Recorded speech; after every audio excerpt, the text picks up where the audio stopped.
नमस्कार दोस्तों, stock market studies में फिर से एक बार आपको बहुत-बहुत स्वागत है। तो आज यहाँ पे मैं डिस्कशन करूँगा एक ऐसे कंपनीज़ के बारे में जो देखा जाए तो इंडिया के एक सबसे ज़्यादा पॉपुलर कंपनी है और सबसे ज़्यादा मतलब हेल्पफुल कंपनी है। हेल्पफुल मैं ज़रूर कहूँगा क्योंकि इस कंपनी के माध्यम से ही आज ये जो वीडियो बन रहा है और आप जो वीडियो देख रहे हैं कोई भी मोबाइल से, तो उसके लिए देखिए सबसे ज़्यादा ज़रूरत होते हैं चार्जिंग। तो चार्जिंग करने के लिए ऑब्वियसली इलेक्ट्रिसिटी का ज़रूरत है। तो इस इलेक्ट्रिसिटी इंडिया में सबसे ज़्यादा प्रोड्यूस कौन करते हैं? वो है किसके माध्यम से होते हैं? वो है कोयला के माध्यम से।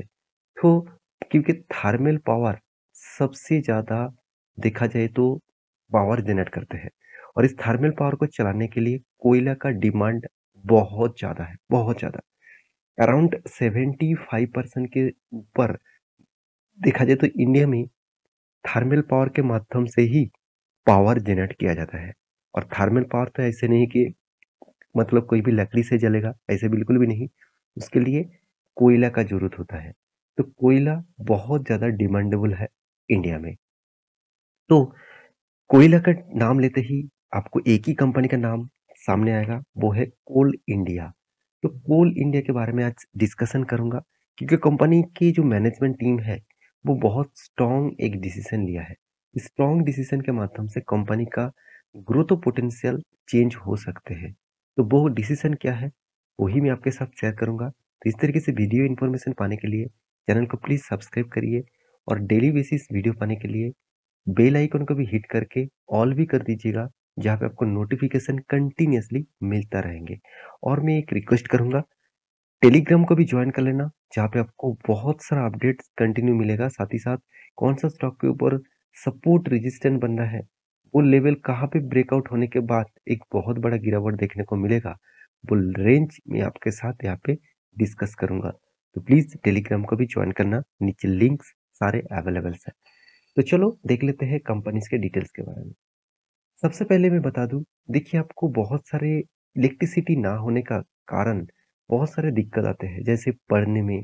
देखिए कोई भी कंट्रीज़ का ग्रोथ तब होता है, जब उस कंपनी का हाईवे प्रोजेक्ट, साथ ही साथ देखा जाए तो कंपनी का इलेक्ट्रिसिटी, साथ ही साथ कंपनी का ट्रांसपोर्टेशन, इंफ्रास्ट्रक्चर ये सब कुछ बिल्ड होता है, तब कोई कंट्रीज़ का ग्रोथ होता है।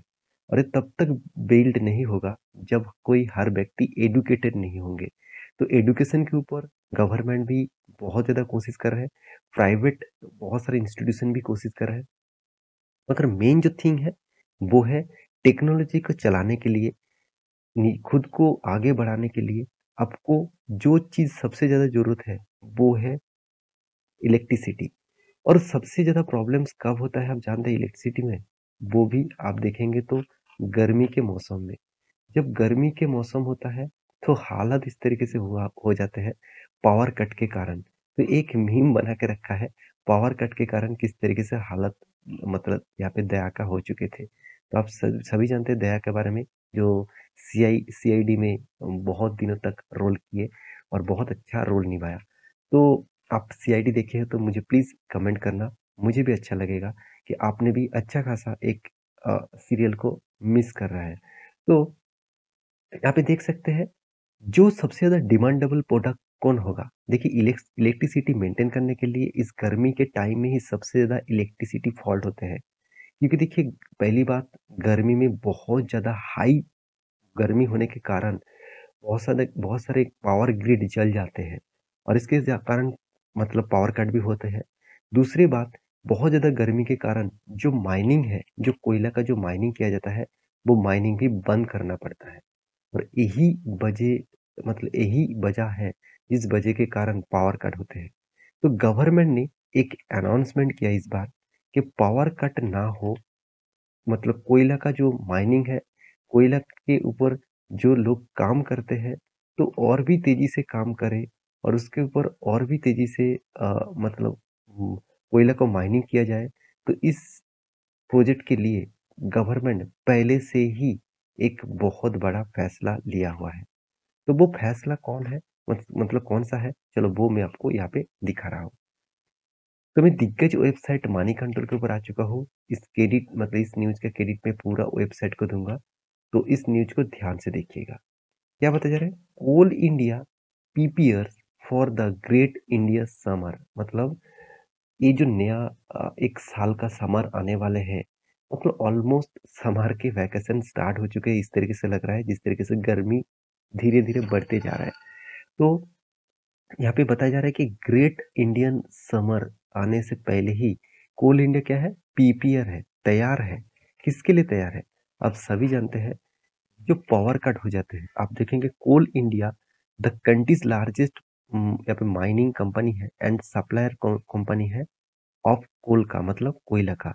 इस यहाँ पे देख सकते हैं कंपनी बता रहा है कि जो जो फायरिंग ऑन ऑल सिलेंडर्स इन, यहाँ पे देखिए एंटिसिपेशन ऑफ दिस समर, वो यहाँ पे देख सकते हो हॉटर देन द लास्ट, मतलब पिछले समर में इतना गर्म था, उससे भी गर्मी ज्यादा इस साल बढ़ने वाले हैं।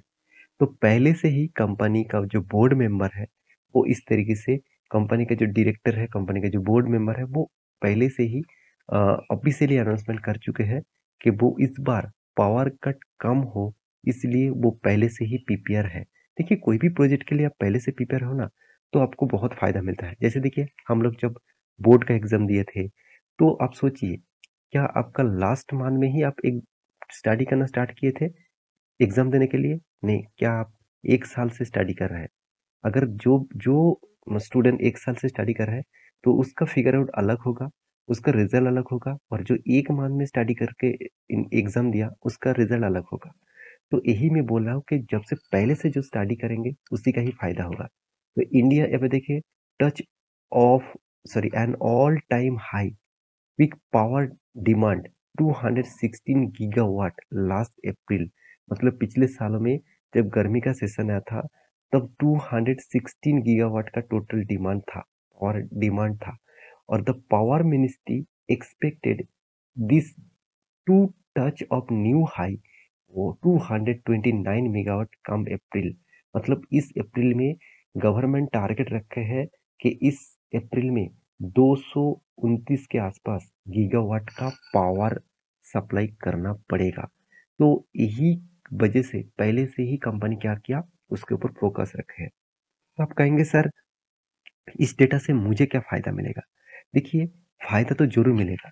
जब गवर्नमेंट मतलब जब प्रोमोटर ही जब सॉरी प्रोमोटर नहीं, जब गवर्नमेंट खुद यहाँ पे डिसीजन ले रहा है, मैनेजमेंट खुद इस तरीके से डिसीजन ले रहा है, इसका मतलब ज्यादा से ज्यादा माइनिंग किया जाएगा। और जितना माइनिंग होगा, जितना सब मतलब डिमांड रहेगा, उतना ही सप्लाई यहाँ पे अगर करेंगे, तो कंपनी का इनकम भी बढ़ेगा और उसके हिसाब से ग्रोथ भी बढ़ेगा। इसलिए मैं बार बार बोलता हूँ, कोई भी स्टॉक के ऊपर न्यूज आ रहा है, तो इस न्यूज को ध्यान से एक बार ऑब्जर्व करना, तभी आपको सारे डिटेल्स क्लियर हो जाएगा। रही बात इस कंपनी की, कंपनी लगातार आपको एक्स्ट्रा बेनिफिट के हिसाब से डिविडेंड जरूर देंगे। कंपनी प्रॉफिट एंड लॉस के बारे में बात करूँ तो मतलब CAGR के बारे में बात करूँ, तो आपको उतना खास रिटर्न नहीं देंगे। तो अ, तो मैं जरूर कहूँगा, आप जितने सारे दोस्त इस कंपनी के ऊपर निवेश करके रखे हैं, तो उसको लगातार लगातार डिविडेंड मिलते जाएंगे। डिविडेंड के जो यील्ड है 9% के आसपास, मतलब सालाना आपको 9,000 के आसपास रिटर्न मिल रहा है हर 1 लाख के निवेश में। तो इस कंपनी के चार्ट पैटर्न के बारे में बात करूँ, तो कंपनी का जो ट्रेंड है आप देखेंगे, तो ट्रेंड आपको कुछ इस तरीके से दिखेगा। जब से कंपनी स्टार्ट हुआ, तब से लेकर कंपनी एक प्रेशर में है। तो मैं जरूर कहूँगा, कोल इंडिया खुद का बिजनेस को भी डाइवर्सिफिकेशन कर रहा है। कोल इंडस्ट्रीज के साथ साथ वो सोलर प्रोजेक्ट के ऊपर भी एंटर हो चुके हैं, सोलर बिजनेस भी स्टार्ट किया है। तो इस कंपनी के ऊपर जरूर फोकस रखना। तो ये था कंपनी का पूरा डिटेल्स। तो मेरे वीडियो कैसा लगा जरूर कमेंट करना। इसी तरीके से कंटिन्यूसली वीडियो पाने के लिए चैनल को सब्सक्राइब भी करना। मिलते नेक्स्ट वीडियो में, तब तक के लिए अच्छे से रहिए, अपने ख्याल रखिए, बाय बाय।